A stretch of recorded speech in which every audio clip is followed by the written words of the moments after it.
Welcome everyone, I'm the Hero. Frames are getting dropped, and this is the Shut Your Mouth Lounge, episode 153? 54? I forget. Shit. It's somewhere in the 50s. I know that much. I mean, yeah. But which one exactly? Does dropping frames matter if it's audio? I mean, not really. Sometimes, if it's out of frames, then yeah, probably. But if it's a lot of frames, then something else is probably going wrong as well. Yeah.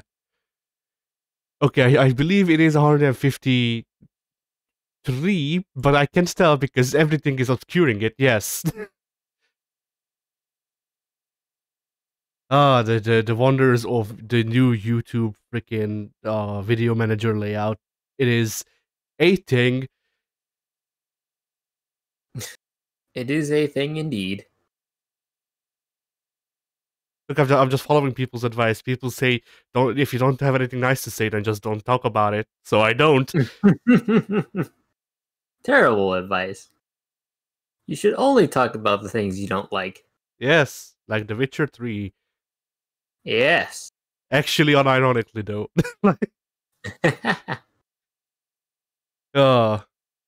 So yeah. I am Eddie. Or Ati. Or Frank. Ati. Yeah, or Frank. I don't think I don't think we ever elaborated on that. why that's a name that I don't think we did either. No.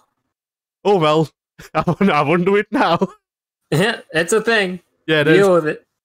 That's just the name I go by now, I guess. And with me today is Pink. Hey there. Also called the Red Phantom by some, but not many. Not many. And yeah, I was going to segue into the topics. Then I remembered, right, we stopped doing those 50 episodes ago. Right? Actually 53, but yeah.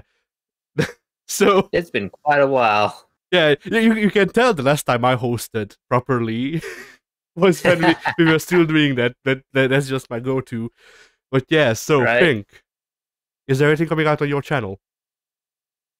I've got stuff in the pipeline. There'll definitely be more Guilty Gear videos coming out this week, assuming I remember to get them uploaded. Nice. Did you figure out how to counter Midnight Carnival? I did briefly, then I dropped it, and then I forgot. So I need to improve at the, what was it called? Faultless Defense, I think. Yeah, Faultless Defense. Yeah, I need to improve at doing that. Because I can get it briefly, and for some reason I just let it go. So I need to stop doing that. Yeah, You're trying to use it like a parry when it's just a full-on block. Yeah. Yeah, I have a similar issue in that game. Only it's not that I let go. It's that I don't let go. So basically, whenever Ino does the Midnight Carnival, I run out of meter, and I'm just praying that the health that goes down will replenish enough meter for me to be able to block the rest of the attacks. Which is a similar issue, but not the same. Yeah. And as for me, I don't have anything coming out because the freaking writer's rot. Actually, that's a lie. That's a lie. In the past 2 weeks, I've been meaning to actually start writing reviews again. And then I remembered, right, I don't play video games anymore. Which makes that hard. Yeah, I can imagine so. I'll go into more. It'd be hard to, write a review about something that it would definitely be hard to write a review about something you haven't experienced. So yeah, I can see your issue there. But yeah, I'll go into further detail, I suppose, later on when we get to what we did this week. All right. Yeah, and I think that... Oh, wait, no. What's coming out on the channel? On the main channel? I am a professional. I am paid to do this. That may or may not be a lie. No one needs to know the truth. I can guarantee you don't get paid very much from this. I get paid in exposure and in getting freaking threatened legally. But yeah, so on Monday we will be having part 6 of Gary's Mod out, and on Saturday, I not Saturday, Friday. That's the day we upload videos, right? On Friday, we will be publishing part 7 of Gary's Mod, and that's it. It's just Gary's Mod Very week. nice. Very nice. Isn't this next upcoming Friday Black Friday? Is Black Friday a thing in Hungary? Yes, but it's not a set Friday. It's just Friday. It's November's Friday.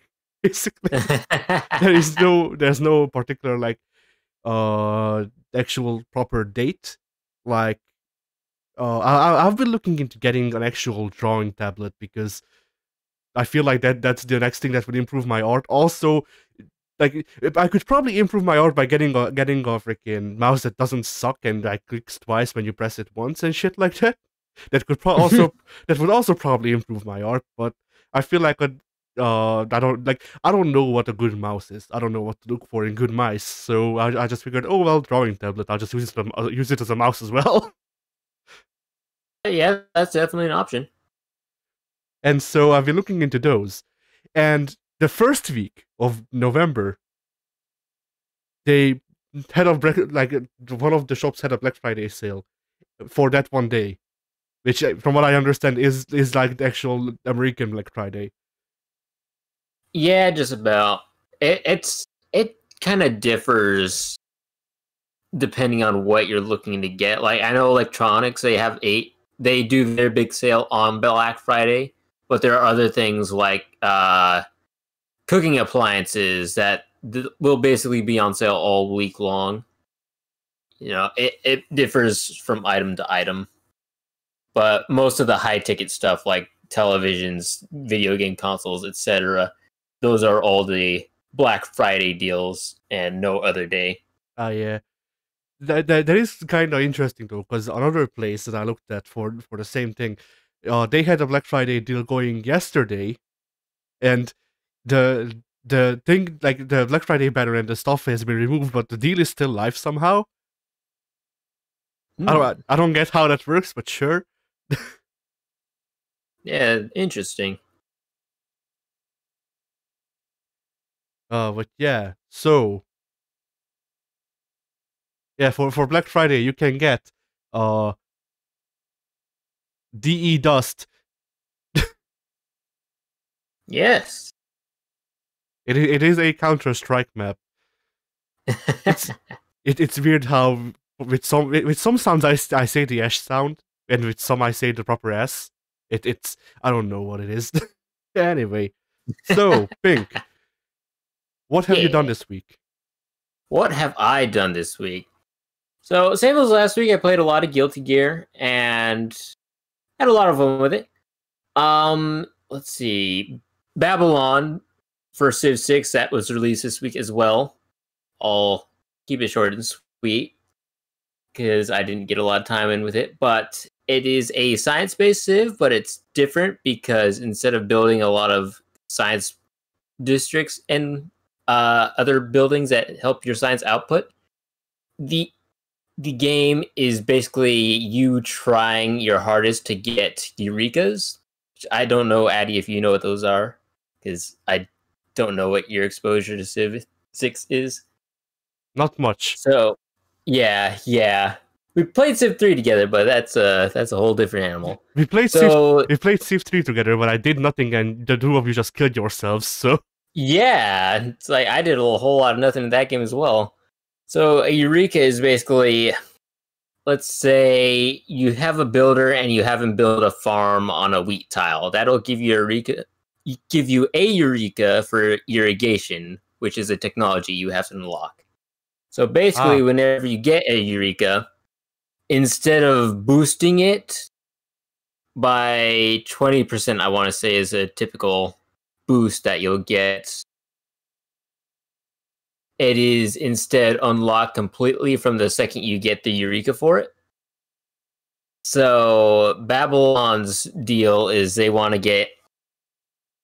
have to get a lot of Eurekas because they actually suffer a negative 50% science penalty every turn, so your science output will always be half of what it should be.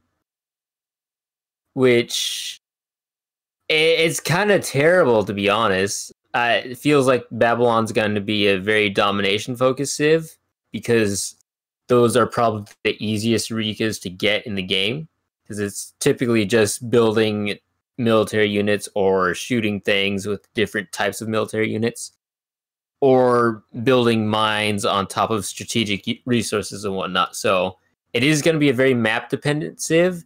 And it will have to be, I assume, a very domination focused civ. Otherwise, they're going to be likely left behind because that negative 50% penalty to their science output is a real killer there. I mean, isn't like half of Civ 6 domination focused though? Yes and no. It's domination is definitely the way you want to go because the bigger your empire is, the more production and science and culture outputs you'll be getting. So it behooves you greatly to have a much bigger empire than normal. So yeah, most civs you're gonna want to do a little domination, even if you're going for a peaceful like culture or science victory. You're still gonna want those extra cities because they could have very good spots for campuses or good flatlands to build a spaceport or whatnot. So yeah, the more the merrier with that game. I see. And I feel like I did something else. I definitely watched something, but I can't remember what it was. If it comes to mind, I'll bring it up again. But aside from that, I think that was my week. All right. So here's at his complaining hour. Alrighty. So I don't even know where to freaking start. Basically, I've been using these past 3 podcasts to just vent about my mental state because it's annoying me. But yeah, from what I can tell, the rot I'm having, the thing that's bothering me right now is, or at least seems to be to me, to my freaking untrained eye, it seems to be an identity crisis, which is fun. Oh, I believe that. So basically, the best way I can summarize as to what's going on with me right now, or what it feels like anyway, is when in sitcoms they change writers in the mid between seasons, and some characters just feel off. Yeah, that's me. That just one day I just woke up and the main writer just forgot some of my traits. One day, Addy, he woke up and he found his life was being taken to the hands of a whole different writer, and it was all downhill from there. I mean, basically. That's how 2020 started off for me. I mean, I get the world started off bad, or has it bad now as well, but yeah, at the start of 2020, it felt like a whole different writer took over my life story. Shit. And it was not fun. So yeah, I'm trying to figure out who I am anymore, because I don't know. With how video games are right now, I just don't really have an interest in them, and that sucks because my major I feel like my major personality trait was video games because I grew up playing them and I spent a lot of time on them. Now it's just something that I don't care for. Right. And so I've been spending I don't know how long just trying to find something to take its place. Right. And that's not good. But I mean, the things I tried replacing it with aren't necessarily things that I wouldn't have otherwise had an interest in. Oh, bloody hell. I don't know if I want to bring that up. I think 2 weeks ago, but hey. Even that, I would have realized it sooner or after. If you remember. Oh yeah, I remember. But yeah, like I feel like I would have realized it sooner or later because like I went back through to a couple of videos and I remembered a couple of things that I cut out from videos and I'm like, oh shit, it was kind of obvious now that I think about it. Uh, like okay, I guess it's freaking no use beating around the bush, but like on multiple occasions, at least twice. Once I don't know, like 1 or 2 years ago, and once recently, I've got out me telling W that I wanted to buy a fursuit. So, like, if that's not a freaking red flag that I didn't notice somehow, then I don't know what is. I mean, both of the times it came up as a joke, but still, the fact that it came up is not good.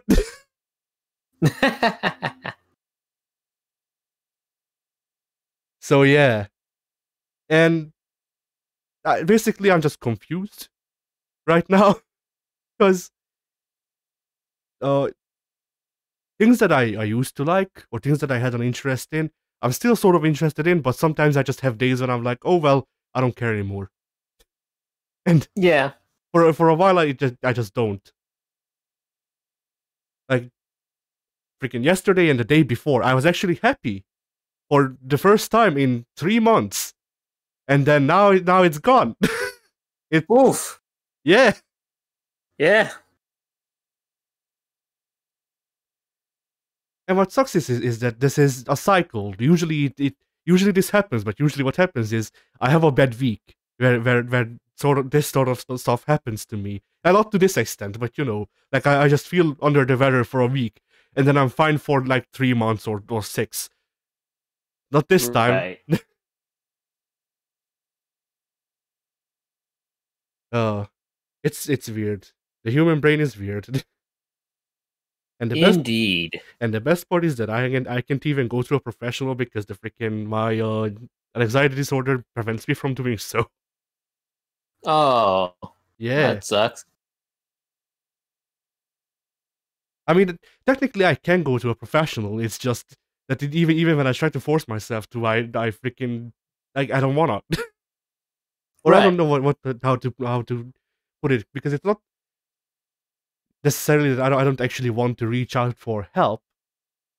Just the reluctance of actually interacting with a person I don't know. Right. I understand that.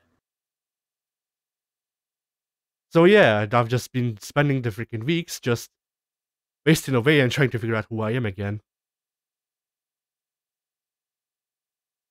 Yeah, I definitely went through something similar when I was your age, but I think I was going to college as well, so that helped me sort of cope in a way.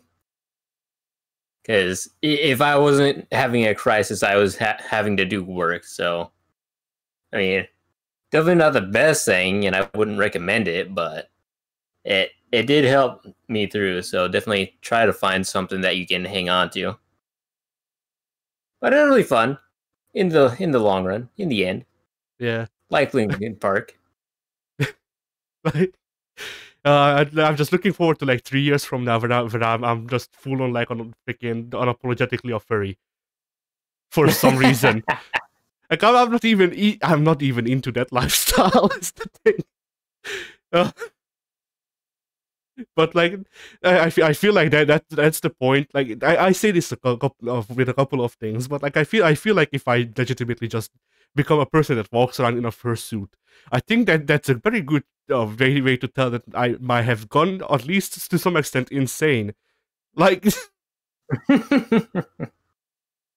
uh, because the thing is, I do actually want to build a suit as an engineering Right. project. I don't genuinely want to wear it. I mean, if I built Right. it, I would wear it for a couple of videos maybe, but like, or you know, like as jokes. But Right. that's different from actually going down to the store in it. Yeah, I'd say so. Uh, Has anyone done like a fursuit face cam video before? yes, most Yeah, furry, I was saying there. most people who are actually like a lot of people who lean into that part of their personality, or for some people to whom that is their personality, they do that. Okay. I figured there might have been, or there would have had to be, because I know well, I don't know personally, but I hear that there's probably definitely an audience for that kind of thing. So yeah, that could be something you might want to take advantage of. Like, screw it, just wear a fursuit, Yeah, just double your subscriber numbers. yeah, just wear a fursuit at all times, even when I sleep. That might get a little warm. Could be Yeah. uncomfortable. I mean, the thing with my design though is that like you can't tell from the way I drew it, but it's not actually a full-on fursuit. It's just like fur sleeves and a mask. So Right. that's Right. the good part. I think that's smart. Yeah. It's also kind of unique because I don't see that a lot. I either see people in um like headdresses and like tails, or in a full on fursuit, and I kind of don't want either because one is too low effort for me, and I wanna be unique. That's a personality flaw for me. I need to be great. I need to be unique. I need to be better than everyone else. I'm, sadly, that's not a joke though. I remember when I was very little, I always thought that I was destined to be the best at everything I ever did, which is hilarious in hindsight because, hindsight is 2020, and I realized I was never very good at anything that I did. So I don't know why my little egotistical baby self ever thought he would be good at anything. I mean that's a thing for me too, but it's still a thing. Like Yeah, I keep it. it's still a thing for me as well. Have you ever heard me talk about my job? I'm always like, oh yeah, I'm the best. I don't know why everyone else sucks because I'm just so good. Yeah. I mean, I at least I have a reason to keep it around though, because like this innate feeling that I actually need to do something worthwhile and be remembered is a thing that keeps me alive. So yeah, absolutely. because like, although that's actually not something that I've brought up. Thankfully, thank God, I haven't been freaking suicidal since I quit my job. Like no matter how bad it gets, I have yet to be suicidal again, and that's good. Well, that's good. Yeah, that means that I've improved.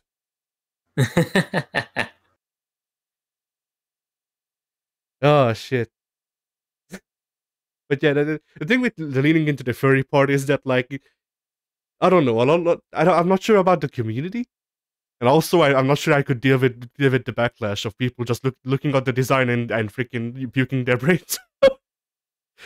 It's complicated because there are a lot of communities that have a lot of notoriety for very bad reasons. I think the furry community is probably one of them that, both of you and I have been on the outside for a long time. Yeah. So when we look in, it's kind of like, oh yeah, they're kind of a bunch of creepers. I don't want anything to do with that. But it's the same with the Smash Brothers community, where you look at it and it's like, oh yeah, it's a bunch of stinky, sweaty, smelly 50-year-old dudes who never escaped their mother's basement. So why would I want to hang out with that? But there's always going to be that kind of negative outward mentality for anyone looking into a community, because oftentimes the bigger the community is, the more bad things you'll hear about it. Because, people straight up, most people are bad apples. I'll say that.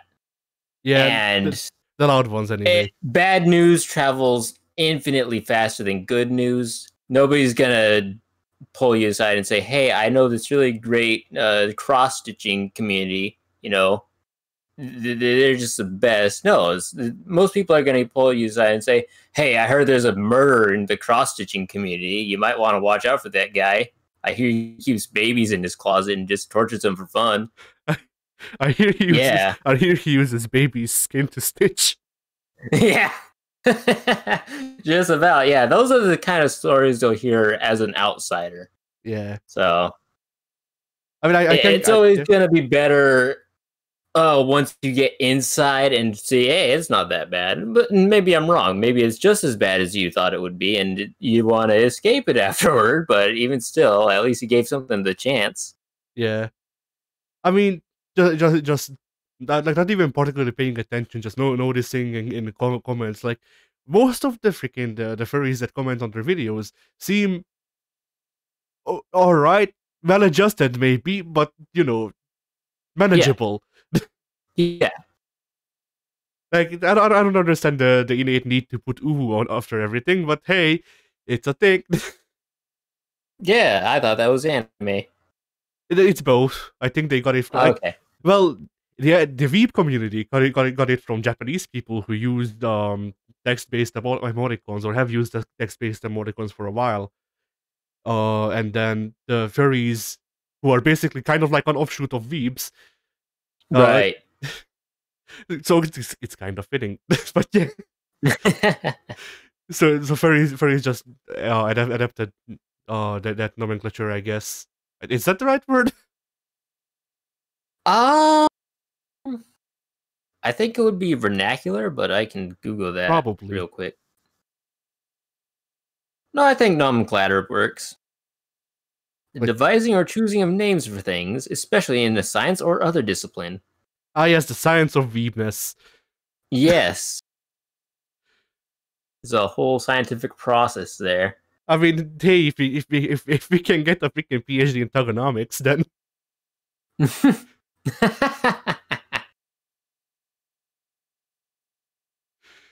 I wish you could actually get like a diploma that said that gives you a PhD in tokenomics. Like even if it like I just want an actual real life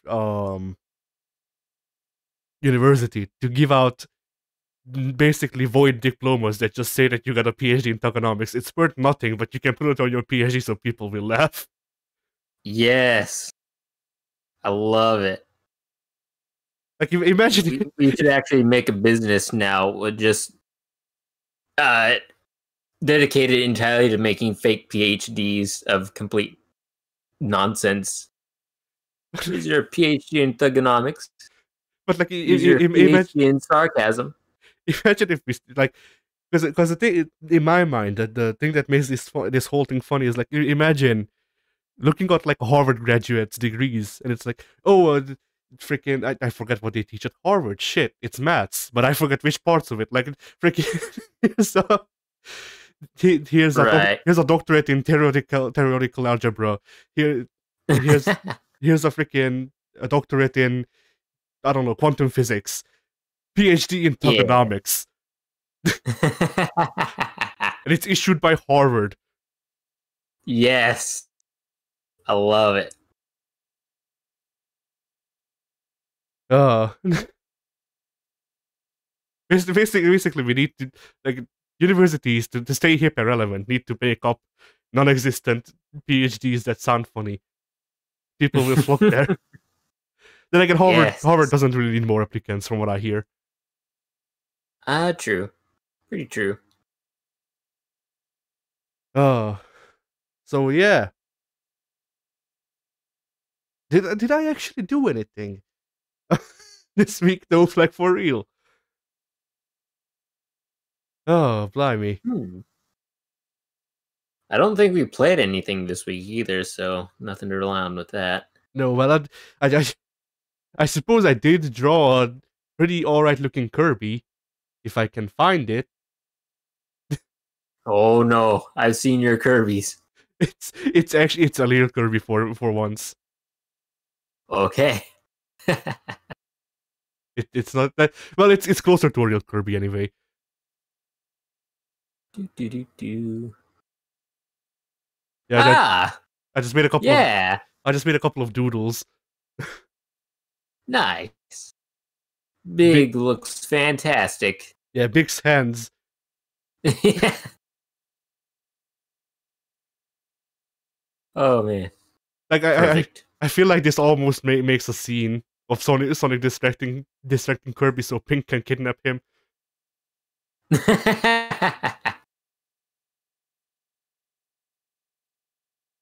So yeah, I did do that, and I did play KOF 2002 UM, which is a game. It is a game. Is that the one with Jackie? Know that's Virtua Fighter. Okay, yeah. Which one's KOF? That's the one that had nicotine, right? Oh no, that's Samurai Showdown. KOF is the one Oh, with that's Terry. completely Terry Bogard. Yes, Yeah, I don't know. cool. I forget if it's on sale or not. You might want to look into getting KOF 2002 UM as well, because it has a big roster and rollback netcode now. Oh, I'm not sure about lobbies though. We'll need to look into that first because right. What it would platform? on PC. Okay. But yeah, like before this, I was also because of the fighting games podcast. I was playing a lot of Guilty Gear XX, and I was like, man, XX is being a real pain in the ass about the crispness of your inputs. Because if you like in the half circle, if you're like, I don't know, like half a motion off, it doesn't trigger, and so that was a bit of a pain in the ass to do there. KOF 2002 has a stricter input reading thing, a stricter input reading mechanic. So like the things that would be accepted as a half circle back forward motion in Guilty Gear will not actually do the half circle back forward move in KOF. You need to do it. You need to do it cleaner. Mm, Did I it? don't like cleaner. Did any Let of me that be make? a mess. Did any of that make sense to you? Yes, yes, it did. All right, but yeah, it's also kind of weird because with Guilty Gear you get a lot of speed and a lot of momentum. So if you like chuck someone up into the air, you can just jump after them and then continue hitting them and shit. And Oh, KOF is a lot more grounded. KOF is kind of like the middle ground between Street Fighter and Guilty Gear, I guess. I mean, there's a lot of middle ground to cover in between those two, but it's like if Street Fighter really wanted to try to be an anime fighter, I guess. right. Which is kind of fitting because from what I remember, it got started by the guy who made Street Fighter 2? No, Street Fighter 1, I think. Okay. But yeah, and it has mechanics that I don't quite understand. And the biggest question to me about them is like, words. I can't use them. I've been speaking English for uh it's been nearly 10 years because I started learning English a bit before we met. So Okay. it's been over 10 years I've been speaking English. I can't make a proper freaking sentence still.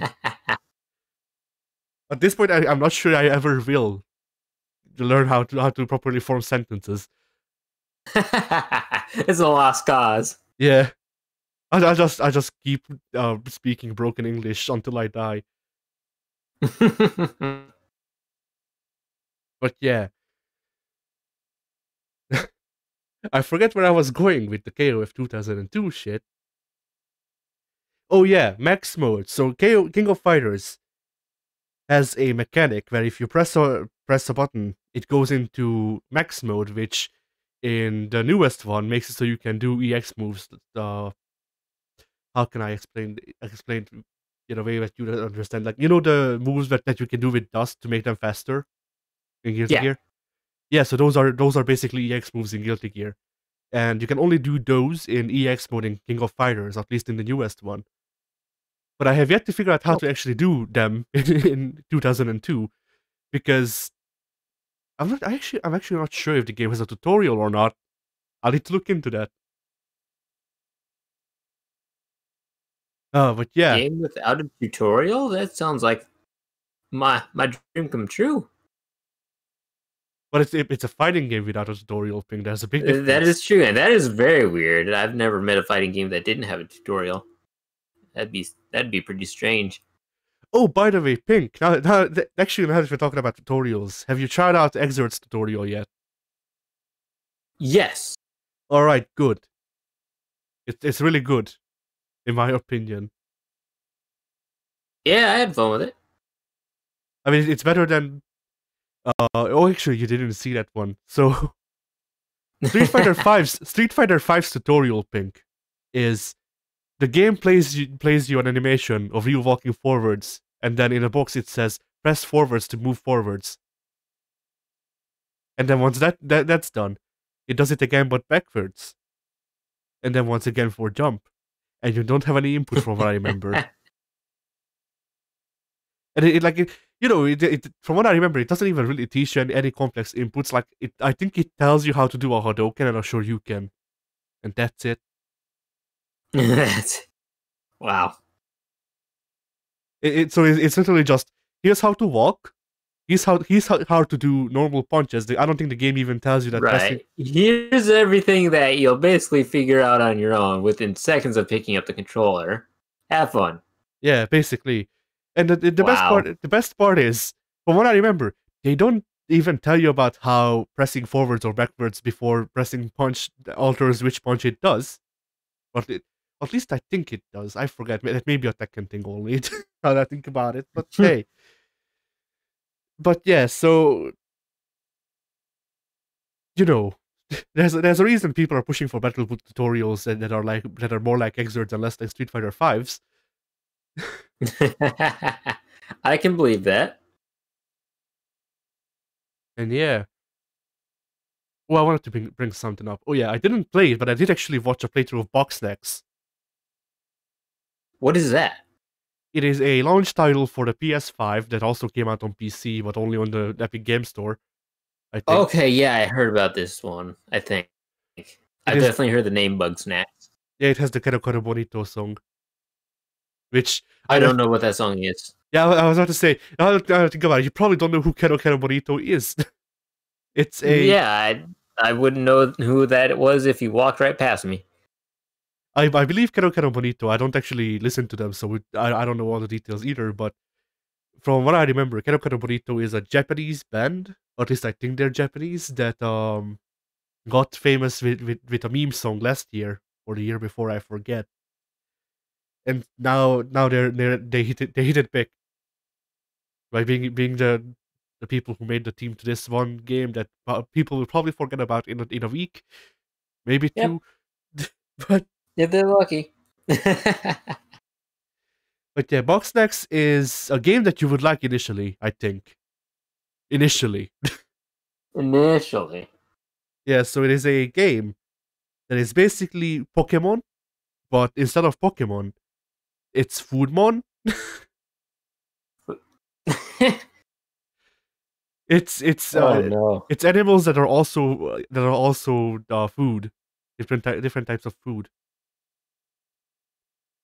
Interesting. Yeah, so instead of like a snake, you have like five sushis stuck together, and that makes a snake. It also has eyes. Snakes are already danger noodles. Yeah. They weren't brave enough to just make it one long strand of noodle. They had to be imaginative with it. Yeah. But so it starts off as just collecting all of the animals for food. But they call them snacks with a K. The snackimals. Yeah, they're freaking. Now that I think about it, the way that they write it out is weird, because when they're talking about just one snack, it's with a K. But when they're talking about multiple snacks, it's with an X.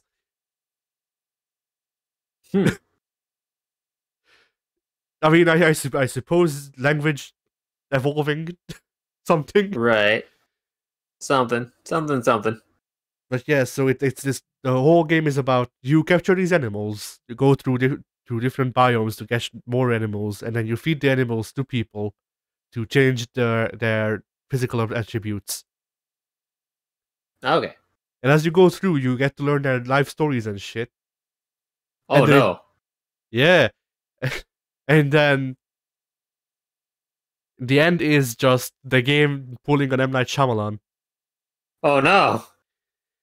And oh no, I was high the entire time? No. That would have made too much sense, you see. No, you weren't high. All of the animals are parasites. Oh, no. And by eating them, you start morphing into them. That's why your physical attributes change or whatever. But somehow, one of the people was able to mind control them by becoming one of them, but not really. So yeah, not very well explained. Although I do actually have to comment the game on one thing, and I think it's actually very important to do it. This is, I think, the first game, but the first game not made by actual gay people, at least from what I can tell. It actually wrote a good gay couple, one that didn't make me think that they were just there to be gay. Oh, that's wild and Yeah, new. like I actually liked their relationship because the main focus point wasn't that they look at us, we're so progressive. It was, here's a couple that happens to be gay, and I like that because it's normal.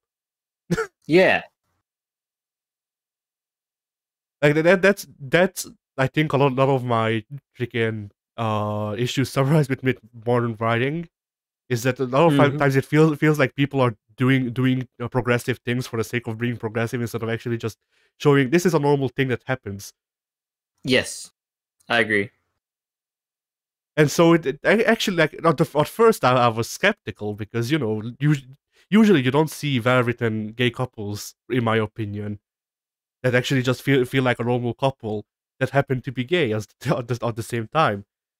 Right. And I mean, the overall writing of the game isn't great, but at least they pulled that off right and good, and Yeah. that's nice. They pulled off something that thousands of others can't, so commendable. Yeah. And actually, now that I think about it, they didn't do it once; they did it twice. Because Oh man. there's two couples in the game. One of them is actually like one of the main plot points, them getting together again. So hey, Well done. Well yeah. done, team. Even if they messed up everything else about the game, at least that part is good. At least you did something good. So yeah, well, Bugsnax. It is a game that exists. It has one good thing about it. I mean, I don't That's know. about it. I don't know. Some people might like it because of the visuals or shit. Actually, let me find a picture so we can see what it looks like. Right now that I remember.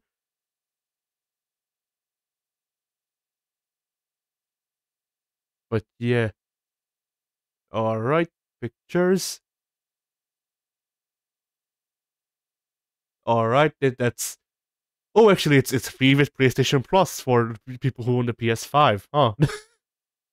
Ah, interesting. Technically, I could redeem it right now and just own this game.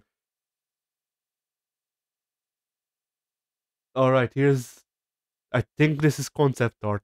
Yes, I am pretty sure this is concept art. But hey, I don't actually see a lot of normal pictures, so this will have to do.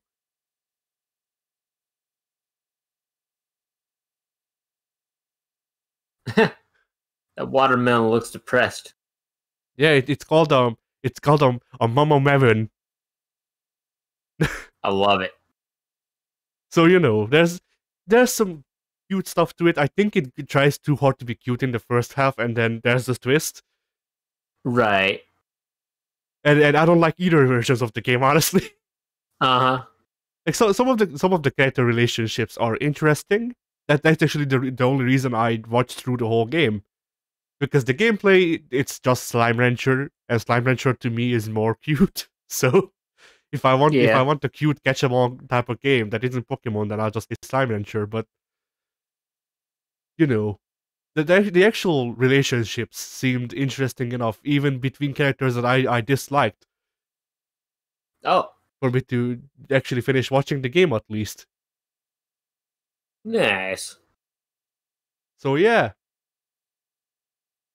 let me look at the runtime. we know if I need to pad more. Oh, we've been going about an hour now. Yeah, we've been going for 44 minutes. I think that's fine. Yeah. It's good Yeah. enough. Good So enough. I think we can call that a podcast. And Yeah. I don't know. And catch you all next week. Gooby.